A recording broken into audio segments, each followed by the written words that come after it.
झारखंड राज्य हमार सोना रूपा लागे,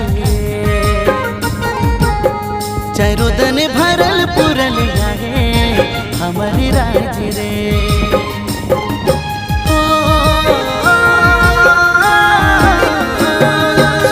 झारखंड राज्य हमार सोना रूपा लागे,